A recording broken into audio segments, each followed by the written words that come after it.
Charme, peace and freedom. Eku ebu, which in the Kemetic language means come on in the house. Mimi, welcome. I'm Queen Mother Imakhu. It's my pleasure to be with you here on Shenu Living. And it's exciting as I sit here and think about the topic, which deals with Queen Mothers and the water tradition, the Mami Wata tradition, the Kemetic tradition tie in with all of it, and the initiation classes that I'll be sharing, and how it ties in with my personal history. Because, as of this weekend, it is 19 years since I was initiated as a Nanga, which is a healing minister or a shaman, which some use, um, for lack of a better term, in the Shona and the Bele tradition, initiated by my beloved, dearly departed Don Miguel Ortiz Hill, and blessings upon his soul and upon his memory. What a magical experience that was. You've heard me talk about it in the past. So I'm not going to go over it. You can go and dig up some of the old videos where I've talked about it. And wow, what a blessing to be a water healer. Uh, of course, to know water, you must know all sides of water, whether it's steam, whether it's dew, every aspect of it. And in the Kemetic tradition, as you get to know the guardians, you get to know all of that. But also, this year marks 20 years that I was installed as a Kemetic Queen Mother. 20 years. I was a young elder then. I'm 65 now. I was 45 then. How about it? Hmm. All the wisdom that was waiting for me to reach out and grab it. And I don't know if I grabbed it. I got it whether I wanted to have it or not. But that's part of the wisdom road. The experiences that you have, like it or not. And looking back and seeing what worked, what didn't, what you enjoyed, what you didn't, but still what lessons you gleaned from it all, and what you would do over again, what you would definitely not do over again, but what made you stronger and wiser as a result, and what you would share with others because what you learned from the experiences. And goodness knows I have so many stories, as you all know, and certainly as a storyteller, they certainly come in handy, yes. But I can also tell you for all the times I've tried not to hold on to the title because I didn't want it in the first place. I really didn't. Kind of got hit upside the head with the title. That's another one of those things where you can go back and look at my previous videos, right? Lord knows. But I can tell you that I've learned how to grow into the title, and I've come to understand what it means to the community, because it's really not about you.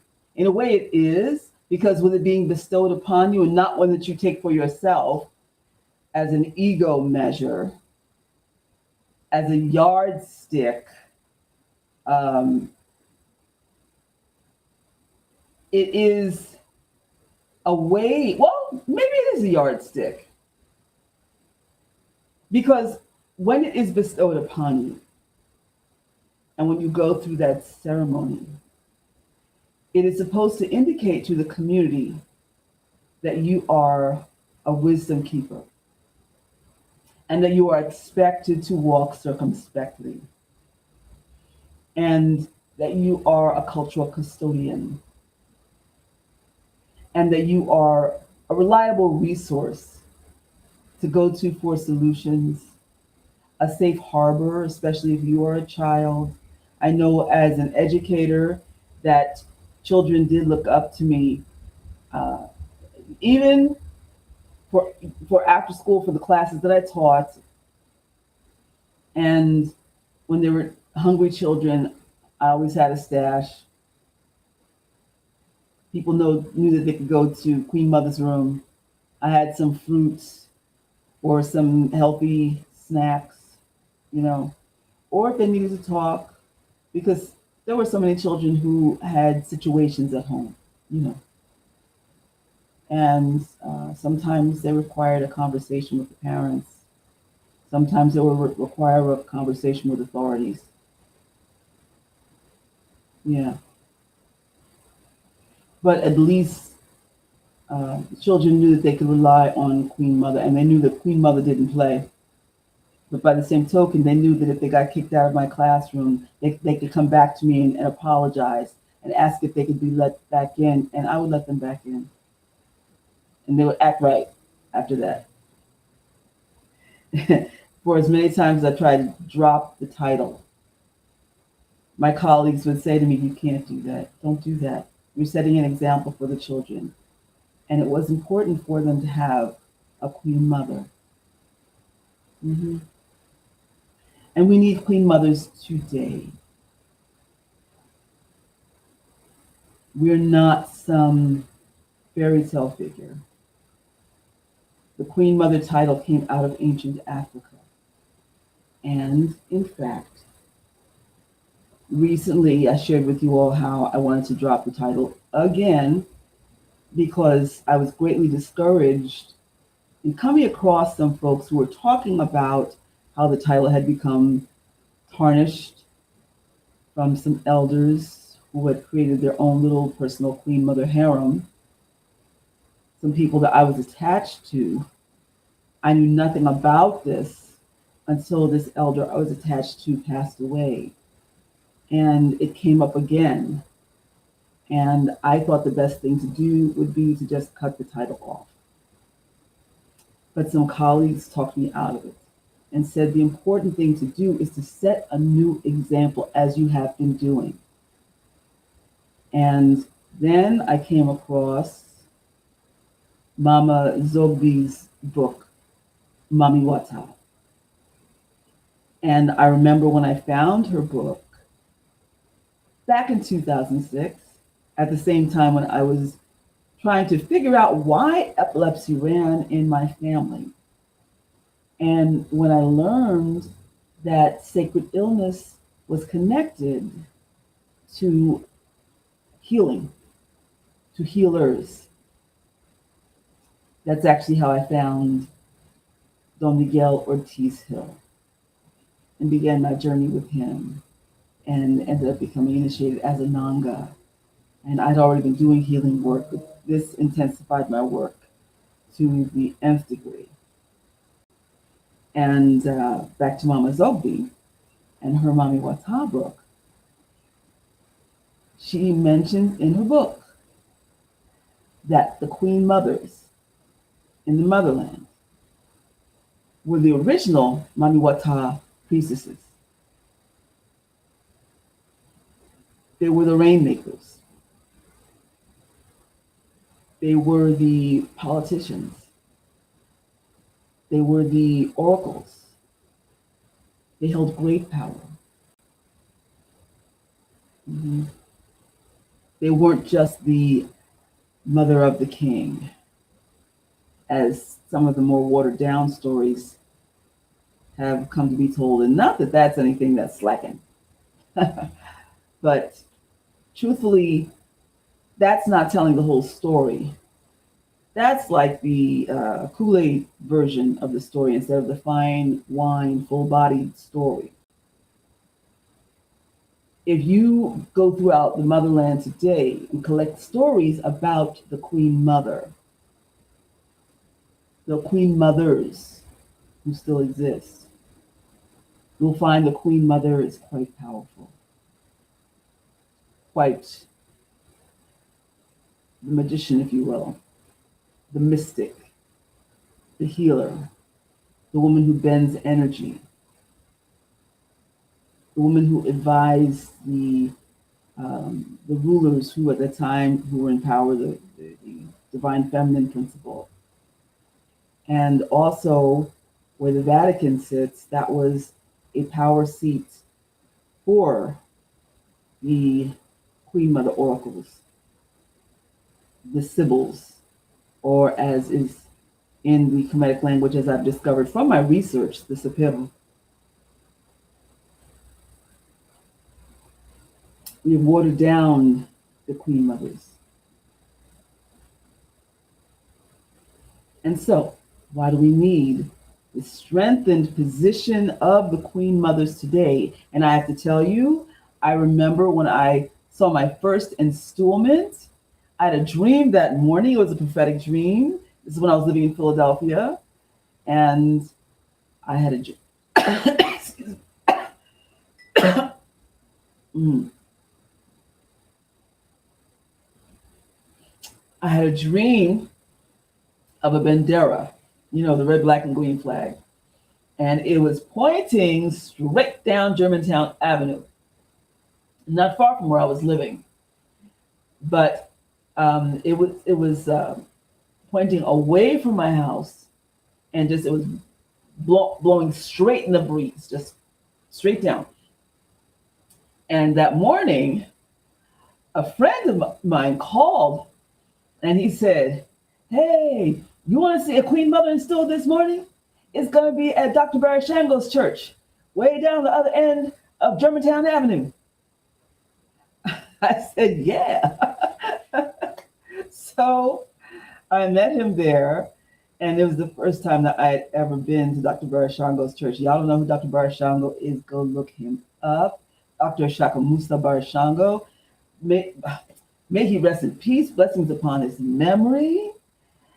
And I remember saying to myself that if I had a church, I was already a minister.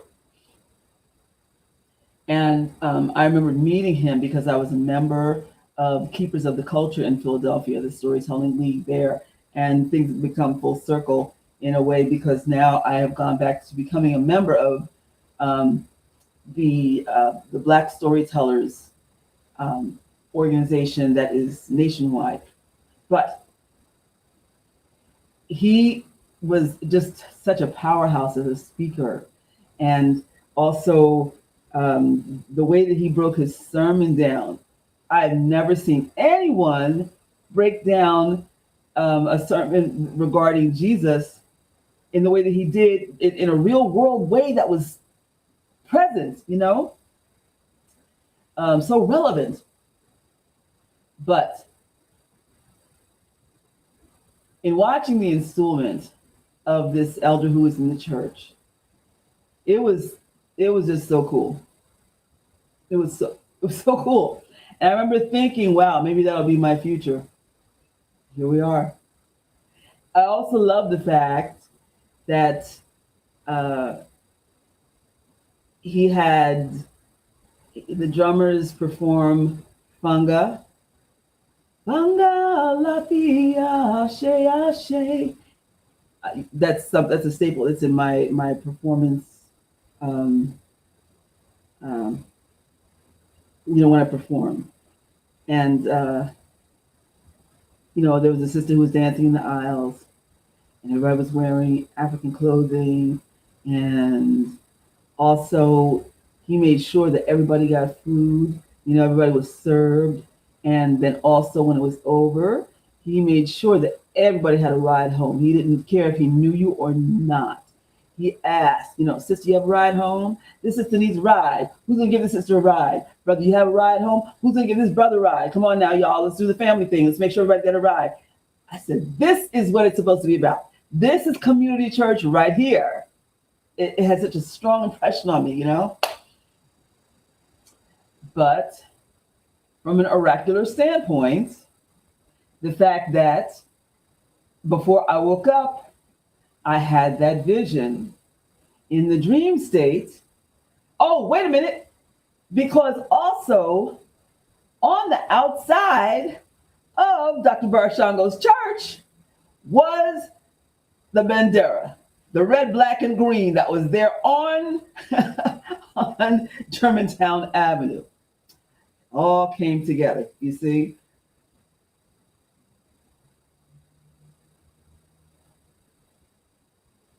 Sister, you want to go see a Queen Mother installed this morning?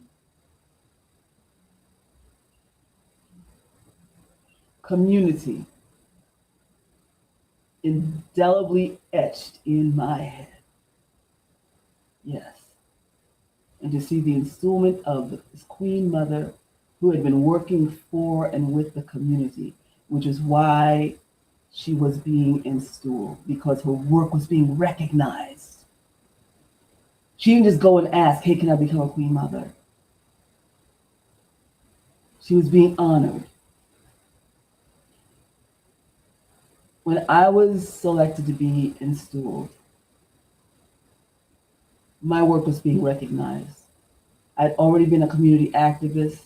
I'd been teaching children and also um, adults the arts, using the arts as a medium for social change.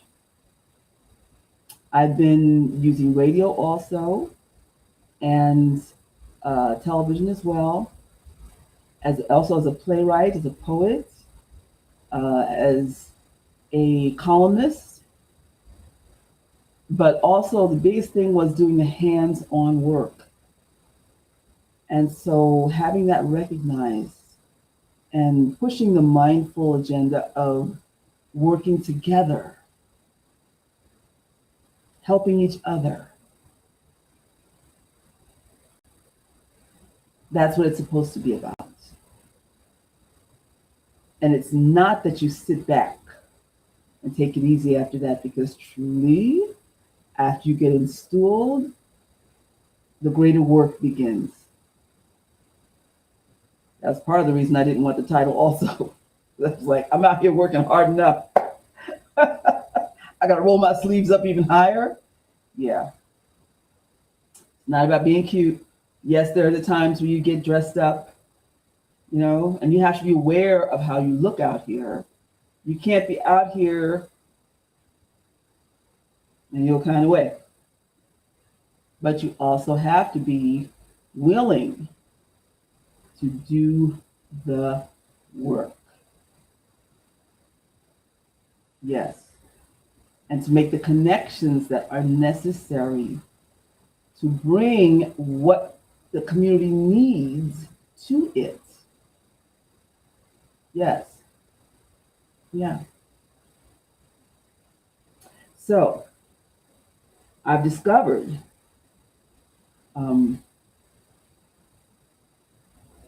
that for people who now go for the latest fad, shall we say, over the last 10 years or so, of going to the motherland and having some potentate over there put them on the bike to do a whole adopt a community installment. Oh yes, how much you got? Yes, we'll make you a queen mother. Yes, this is your village now, and you're expected to take care of the village. They just met you, but they're going to install you, and now you got to come out of your pockets to take care of these folks. You got people back home. You have a whole community that needs you. This is like, to me, and I'm not trying to judge, but I'm just saying, Oprah, she went to South Africa and opened a school. And what's wrong with Chicago? I mean, the US, pick a place. Just saying.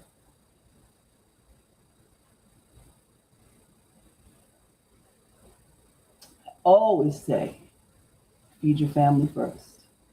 Family's hungry, you don't go shopping and then go and drive across town or across the globe. Just saying. I mean, what people do with their money is their business, but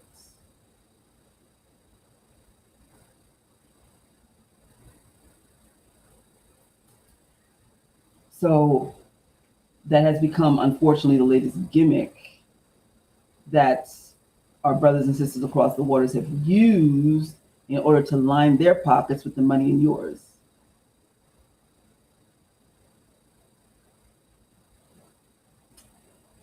So,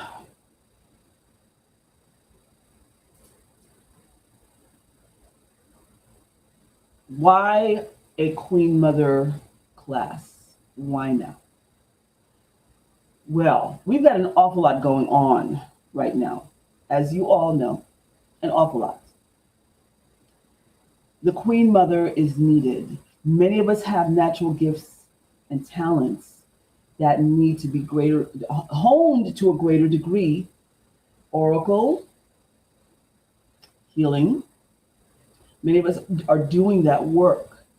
But in learning the tools by our ancestors that were provided through Tamera, some of you excuse me, are familiar with the fact that I said I have made a choice to use Tamera as opposed to Kemet, but just for the sake of reference, I'm saying it.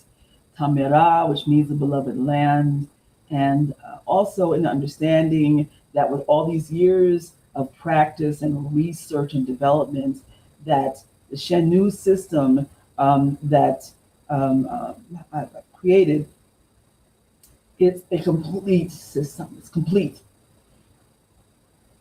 oracle, several oracle tools. The Shenu yoga or Ika, there are a few other terms as well, and also incorporating the sacred writings that have been left behind.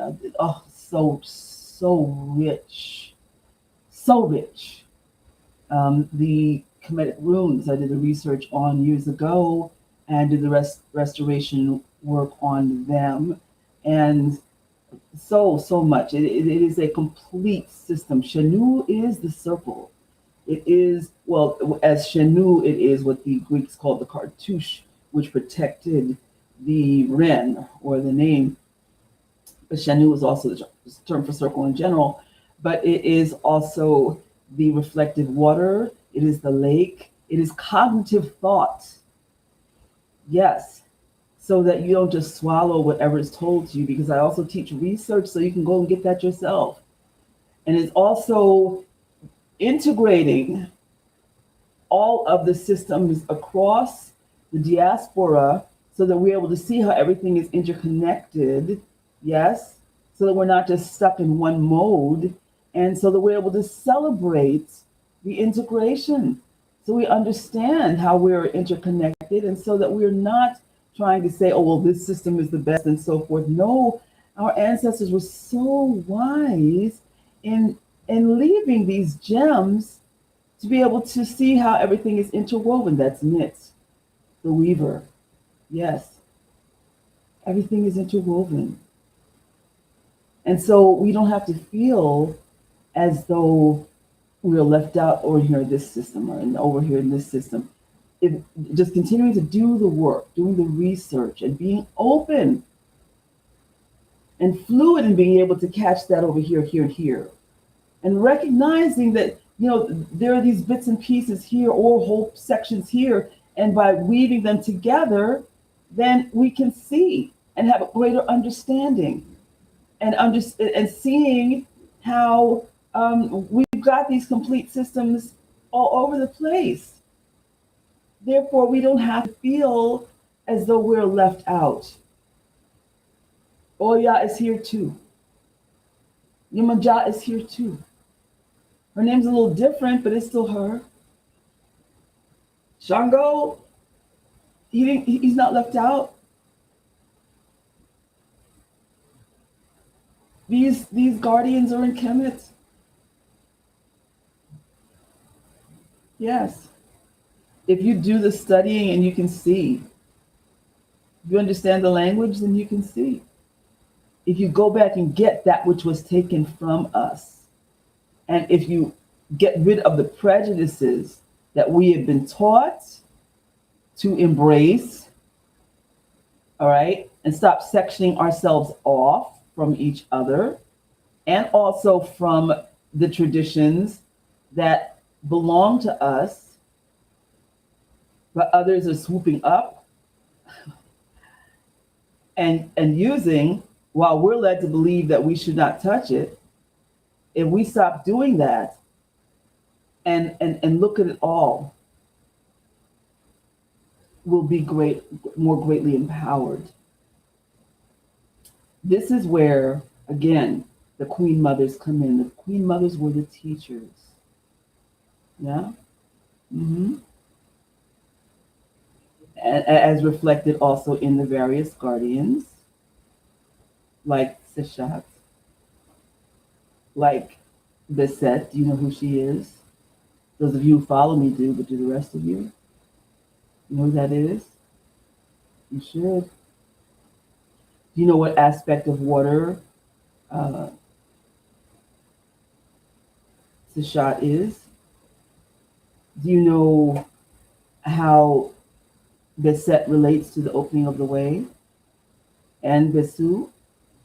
Do you know why they relate to water? If you study with me, you will.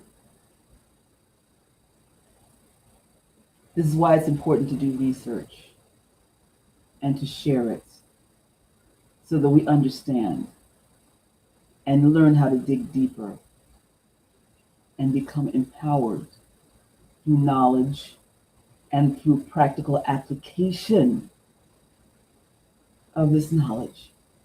But not just about these ancient traditions, real world knowledge, because I also like to share with people who don't know how to fight for themselves up against their landlords what to do. Because we've got a serious housing crisis going on right now. See, this again is about why we're here, what we should be involved in. This is not about hiding in the temple. Do you know that during the pandemic, originally I had started a Queen Mother class then, and truthfully, I forgot all about it until yesterday when I was cleaning up the website and I came across the page that I created back then for the class. People signing up. I had taken it down and I forgot about it because truthfully, I was so traumatized with the way that it eventually fell apart. I mean, it stayed together for a while, but the pandemic just completely just. Uh, I had started it before the pandemic, and then the pandemic came. We hung in there, but the pandemic did what it did, and we were told if you were 60 and over, stay in the house. We were all told stay in the house, but especially if we're an elder. Well, that was the year I turned 60. And especially I was told by my doctor, stay in the house because of my history of lung issues. Well, people were calling me because they needed food. I'm a minister. I put double masks on and I called my contacts that I knew, because I was on an interfaith prayer line every morning. Listen, we were working to keep ourselves sane through this pandemic because as ministers, we could not go to the hospital to deal with our constituents. We couldn't go see anybody. My own mother was in the hospital. She went in for hernia surgery and caught COVID and died on Easter Sunday.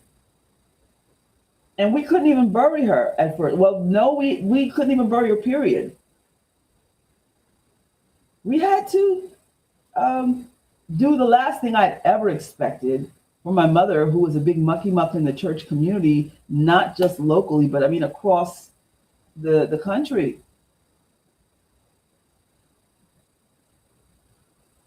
We had to have her cremated. Never imagined that for her, ever. And then waited until her birthday to do the burial of her ashes because we wanted to wait until things opened up to be able to have more people there. So guess who came to the funeral? Nobody from the Queen Mother class that I was having at the time. They didn't send flowers. They didn't send a card. Nothing. But the ones who showed up were the folks from the interfaith groups, where I was on the phone with them every morning. We were praying. They knew all that was going on with my mother being sick and then her dying from COVID. They showed up. They sent people from the governor's office. These are the folks that I reached out to also for delivering food, for the people who reached out to me for the deliveries and the buildings that we ended up adopting, the ministry Shenu that we ended up adopting to help get through the pandemic. And you know why? Because the conscious community and the Kemetic community they weren't involved in anything with the food crisis for people at all. So I had to reach out to my interfaith constituents. That taught me a lot. A lot. So I thought, we need to take a break from this and I need to re-examine this. And to the point where I forgot that I even had the class until yesterday. Because I had to think about, well, what exactly is going on here?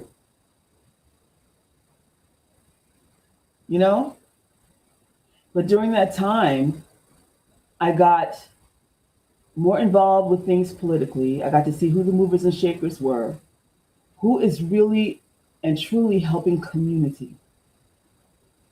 Because you have to know who is there for you, who is there for the people.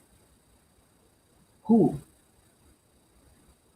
In our temple, I had to see who's going to help me with driving, to go and deliver this food, to help with packing this stuff up, driving also way 2 towns over to another one of these really big mega churches where I had formed a friendship with this really wonderful minister who added us to his list where deliveries were made from the county, right?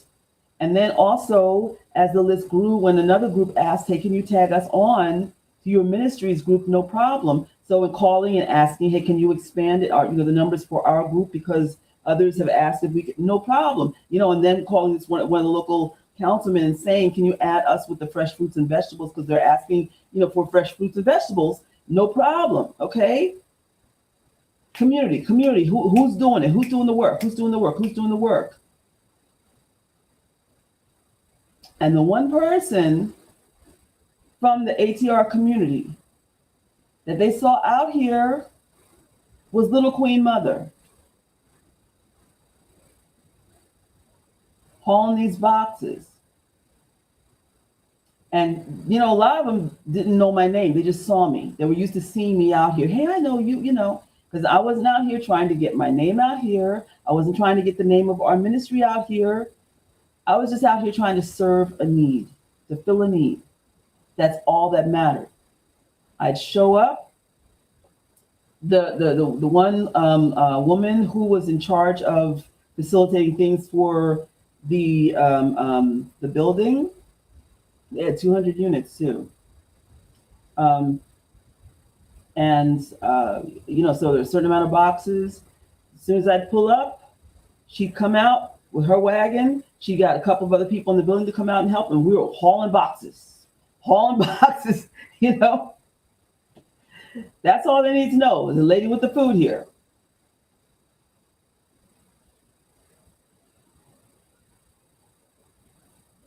That's all that matters. Because ultimately, this is about service. Now, I'm not saying that I'm expecting that the women who sign up, who are called to do this, that they're expected to be hauling boxes, okay? Because we all have our niches, okay?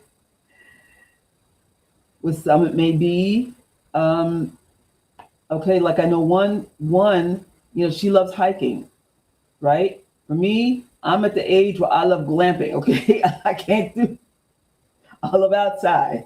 But after a while, I'm like, I'm good. I'll see you later, okay? But it may be her calling to go and take some folks or some young people out, and camping, or some women or some elders, and she's also a healer. That may be her thing, or maybe she'll be able to do the hauling of boxes. All right. I mean, everybody's got their calling. There's another one. She's a lawyer. So maybe that'll be her. I mean, everybody's got their calling. Another one, she's a healer. Okay, she's got a new store now. Everybody has got their calling.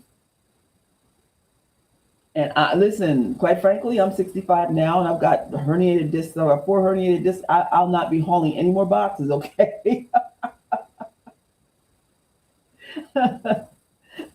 But I know exactly now where I fit in.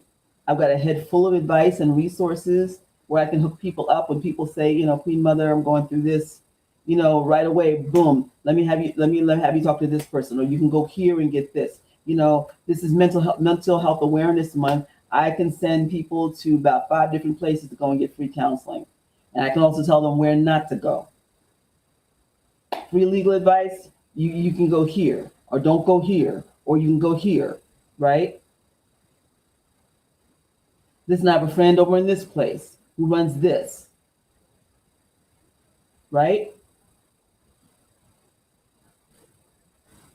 And then I still do workshops and such for the library.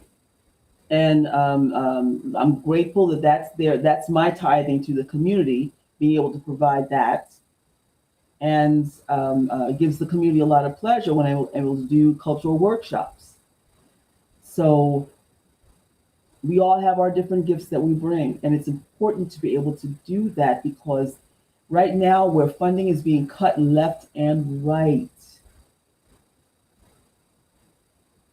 it's absolutely necessary. I went into my yoga job a couple of months ago, and I thought that I had at least a couple more weeks, and found out the funding had run out. That was my last day. Fortunately, it's going to be starting again soon in another place. Okay. The organization, because they look out for you, they said, okay, so we've got you starting again over here. And, then you're going to be doing this, performing here, but the yoga starts on such and such date, we're running for X amount of weeks, But see, because things are running just so crazy with everything happening in office, people are very unsure about what's happening. So this is also why it's important to have the connections, and be able to have people looking out for you, but also you're being able to look out for others too. You see? So the Queen Mother classes, we'll be having different levels of initiations.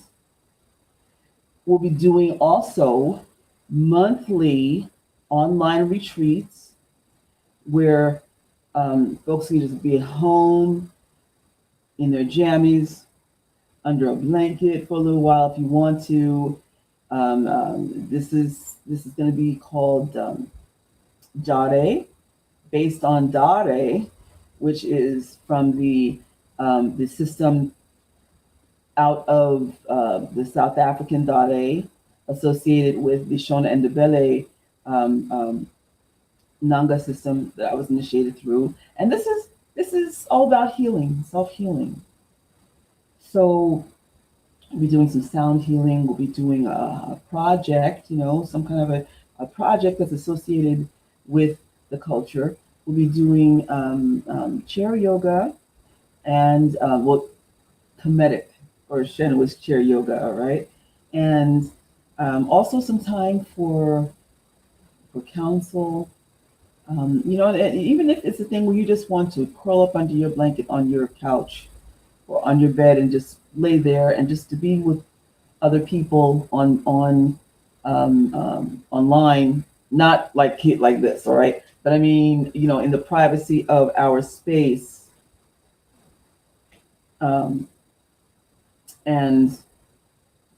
just to restore. Jabu is restoration. Just have that time for restoration. We all need to have the day where we're just laying there. You ever have those days where you just need to just curl up under a blanket and watch some positive TV or something mindless, just so you can get yourself back together. This is what this will be. But there'll be positive words, hekau, you know, different topics, all things designed to just help you to get better. Herbal tea, they'll be recommending, and also downloads, and so that'll be for people who are not on the initiation track, but people who are just wanting to have that um, that Tamarian touchstone, who are not quite as familiar with that culture, and also the rest of the African diaspora cultures that will be tied, Caribbean cultures they'll be tied in, who are looking for that foundation, but mainly are looking just to heal. We've been through trauma. A lot of us have been through so much trauma, and having the chance to heal is so vital. And this is for the Queen Mothers too, those who are the Queen Mother candidates. Having the chance to heal is really important, because many of us we get in these classes, we go and get initiated, but we're still broken and don't have a chance to deal with healing. I'm so grateful for my therapist. I'm so grateful for my therapist, for my group therapy every week, every week. And then also, the organization that I get therapy from offers a financial wellness class for those of us who have been through domestic violence, so that we can get back on our feet financially, because generally financial abuse is a part of it too, where you're forced to spend your money when you don't want to. The other partner pretends that they don't have any money, and next thing you know, you're broke, or they go into your finances and drain your money, or you're forced to co-sign something and they promise that you're not going to get stuck with the bill, but you do, right? Uh, I mean, it's a lot. So that's been so helpful to me, because it's forced me to look at my relationship with money. I really didn't look at that. I mean, I don't even carry any cash on me. I didn't look at this the other day. I don't carry any cash with me on me at all, except maybe some small change, just in case. But I don't carry any bills on me. And that's because I don't want anybody on the street to ask me for any money, so that way I can say, I'm sorry, I don't have it. 'Cause I realized, like, wow, you know what? That's kind of messed up, because I'm like, I don't want anybody asking me for anything. I don't want anybody taking anything from me. But then I got to the point where I started being afraid to ask for money from people who owed me money. And a lot of people owed me money. You know, I really had to talk myself through it. I'm talking to my therapist about it. I was talking on the financial group about this, because all of us were talking about our relationship with money, because all of us had a lot of bad things that happened, you know? So even, and a primary guardian for us with the Mami Wata tradition, in the Kemetic origins of it, is Hatmayit. And she, like Mami Wata, she's a healer. She is wealth. She deals with abundance. And she deals with healing the heart, especially when it comes to money. Yeah. And also making you look at how you value yourself, and looking at how people value you in relation to money. Like if they don't want to pay you. Wow, what's that about? Okay. Okay.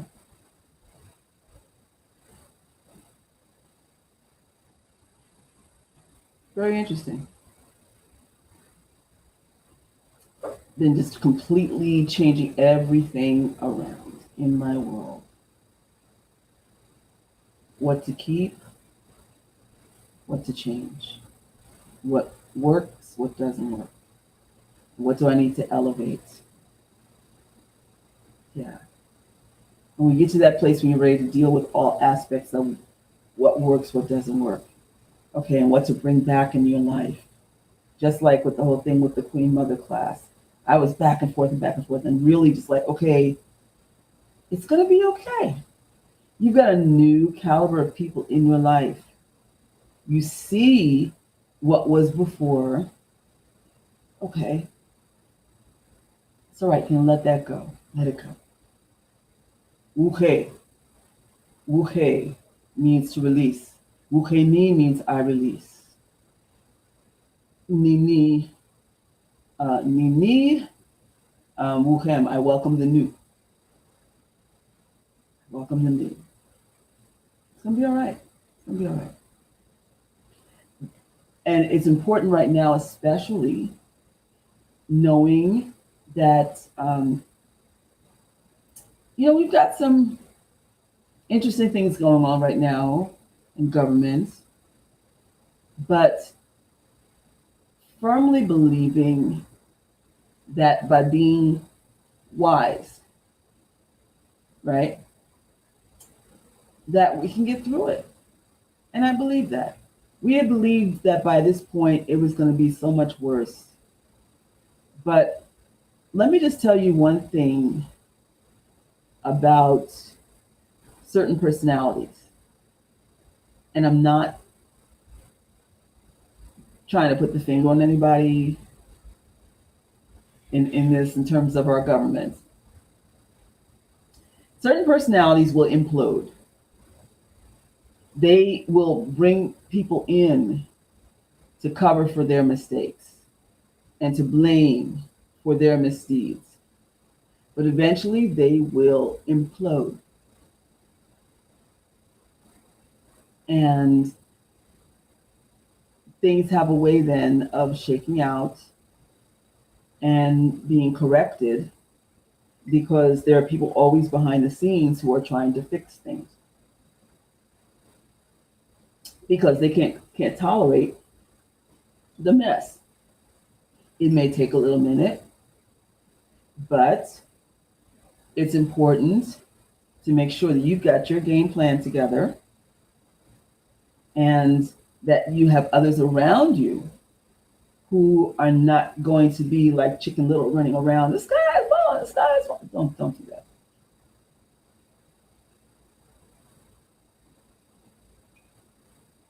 I had somebody today on the phone who was saying some really, really negative things to me. And I said, really? Is that how you feel? I said, you know what? And first thing, this means you don't know me. And if that's how you feel, all gloom and doom and everything, then you really don't know me. And I have to tell you, this means I truly don't need you around me. I don't. But thanks for letting me know.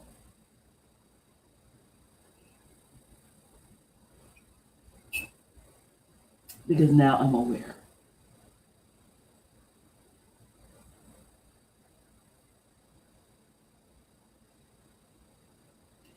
So also, as far as the Queen Mother piece is concerned, when you have a group of women who are on it, you know, and I don't mean in any kind of a way that is negative, gloom and doom, limited. Listen, Necheru means limitless. Limitless. And when you're focused, ka, let me remind you, this means focus. It's focused energy. Yeah.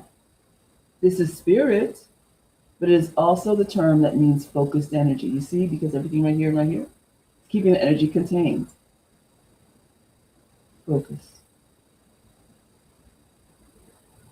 Focused group of spiritual women with the same goals of keeping the energy contained, but also shifting things up in a way that is going to be beneficial to the community, to the block, to the city, the town, the hamlet, the country, the world. That's progress. That's healing. That's protection. Hmm.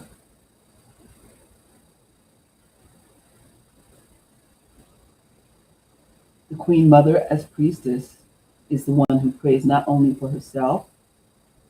Always remember to pray for yourself. Okay, this is for everybody. She not only prays for herself, but she prays for her family, and not just for her family. She prays for her neighborhood and her block, and not just for her neighborhood and block. She prays for her town, her city. She prays for her county, right? And it goes on, expands out. Yeah. And it should also be noted that in terms of being a prophet, there should be readings done. You learn how to do those to see what's coming up. What's the forecast going to be? Is there anything that you see where there should be a focus? Because, and it's not just about like, ooh, this is about to happen. No, there's always a remedy. It is, okay, we see this looks like this is going to happen. Therefore, the remedy should be this. Hmm.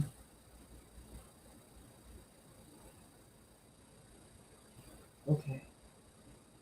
And so, if any of you are interested and you would like to get a reading to see if this is your path, it should not be a thing of like, well, that sounds like it would be a really wonderful thing to add to my resume, because somebody had said that to me one time. That's your approach, you can keep that.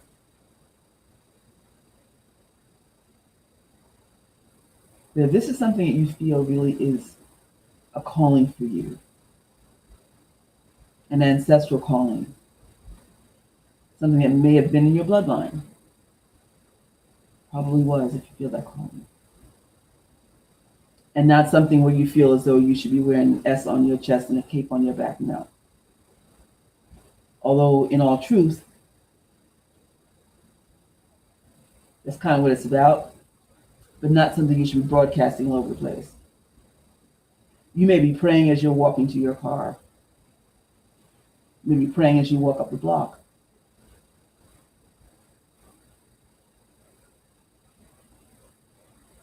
You may be praying for the drug dealers on your street to go away, or even if it's the next block over, someplace you don't live.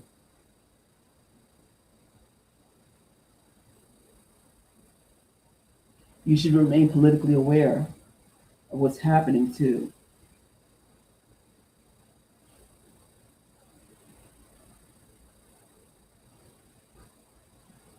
I watch every city council meeting. Some I go to, some I speak at. Some I don't go to because I see who's on the list and I'm like, oh no. I know some of the folks who are going to be on there. I'm not going to be in that energy. Oh no. No. But I watch from home on my computer because I know what's going on. You should know what's going on in your town, your city. You should know.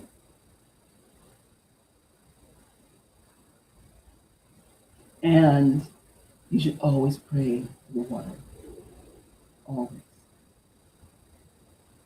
And so you'll learn all of the aspects of water from the Kemetic standpoint, from the Shenouist standpoint. And they're very deep. No pun intended.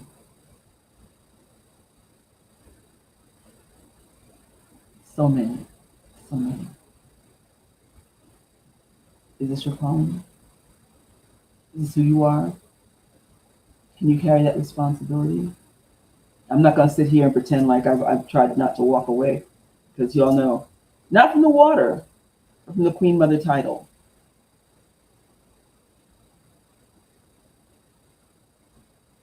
Astrologically, you'll find out what that means from the Kemetic horoscope. Hashem was horoscope. It's a lot. It's a lot. But it's worth it. Definitely worth it. And so, if you want to learn more, you can text me.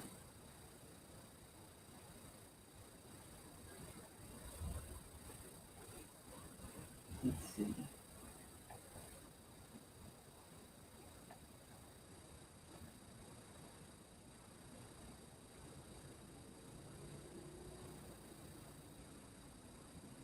Gosh, not doing this live. I'm doing this pre-recorded, so I didn't bring up the chat. Can't post this. But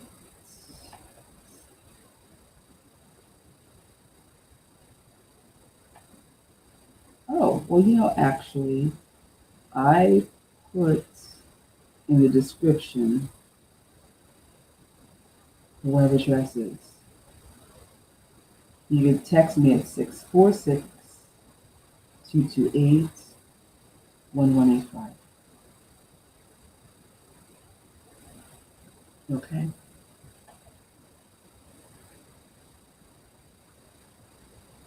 And you'll learn the mysticism of what to do with all the different elements of water. Okay? Okay. Well, we say Maria, which means much love. Hari, which means be at peace. Tani, which means to be accountable. Tebewi, which means the discharge of a debt, but also to be merciful with reason. And of course, uh, Beni Nijan, which means to stay sweet.